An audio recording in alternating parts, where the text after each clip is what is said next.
Hello future doctor, আজকের এই ভিডিওটি খুব ইম্পর্টেন্ট হতে চলেছে এবং তোমাদের জন্য কিন্তু বিশাল খুশির খবর যে আমাদের ওয়েস্ট বেঙ্গলে কিন্তু আরেকটি নতুন মেডিকেল কলেজ কিন্তু ওপেন হয়েছে। তোমরা যারা যারা নিট 2026-এ এক্সাম দিবে তোমাদের জন্য কিন্তু এটা বিশাল খুশির খবর এবং কোথায় এই মেডিকেল কলেজটা নতুন ওপেন হয়েছে সেটাও আলোচনা করছি। তাই অবশ্যই ভিডিওটি সম্পূর্ণ দেখার অনুরোধ রইল এবং চ্যানেলে যদি নতুন হয়ে থাকো অবশ্যই চ্যানেলটিকে সাবস্ক্রাইব করে দিও।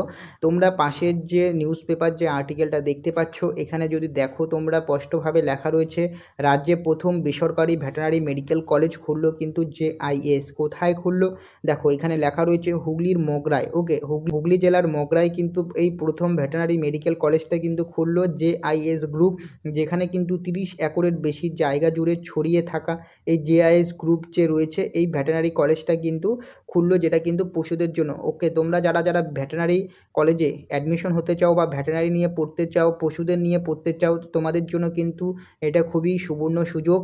ওকে, তোমরা যারা যারা নিট 2026-এ এক্সাম দিবে তোমাদের জন্য কিন্তু এটা খুবই সুবর্ণ সুযোগ যে আরেকটি নতুন মেডিকেল কলেজ কিন্তু খুললো। ওকে, এবং তোমাদের আরেকটা কথা আমি তোমাদের বলে দিচ্ছি, এই যে মেডিকেল কলেজটা যে খুললো, এখানে যদি দেখো তোমরা লেখা রয়েছে যে রেডিওলজি এবং ডায়াগনোসিস বিভাগও রয়েছে এই মেডিকেল কলেজে এবং ছোট বড় সব ধরনের পশুদেরই চিকিৎসা করা যাবে এখানে। নেক্সট হচ্ছে নিটে সফল হলে এখানে bachelor of veterinary science and animal হাজব্যান্ডারির কোর্সে কিন্তু ভর্তি হতে পারবে ছাত্রছাত্রীরা। যেহেতু এই যে একটা মেডিকেল কলেজ যেটা হচ্ছে ভেটেরিনারি মেডিকেল কলেজ ইনক্রিজ হলো এবং এখানে কিন্তু তোমাদের যে ভেটেরিনারি মেডিকেল কলেজের সিট ম্যাট্রিক্স যেটা থাকে, যেটা 15% থাকছে অল ইন্ডিয়া কোটায় এবং 85% থাকছে স্টেট কোটায়, সেক্ষেত্রে কিন্তু এই যেখানে কিন্তু আরও কিন্তু 85% সিট কিন্তু ইনক্রিজ হয়ে গেল ওয়েস্ট বেঙ্গলের ক্ষেত্রে।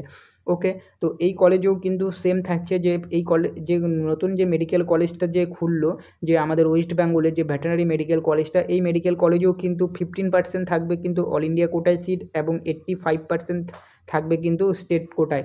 ওকে, সেক্ষেত্রে কিন্তু তোমাদের খুবই সুবর্ণ সুযোগ যে তোমরা যদি ভালো করে প্রিপারেশন করো নিট 2026-এর জন্য, তাহলে কিন্তু তোমরা এই যে ভেটেরিনারি মেডিকেল কলেজে কিন্তু অ্যাডমিশন হতে পারবে। তোমরা যারা যারা ভেটেরিনারি মেডিকেল কলেজ ভেটেরিনারি নিয়ে পড়তে ইচ্ছা, পশুদের নিয়ে যদি পড়তে ইচ্ছা হয়। ওকে, তো এই ইনফরমেশন আপডেটটা কিন্তু তোমাদের দেওয়া ছিল।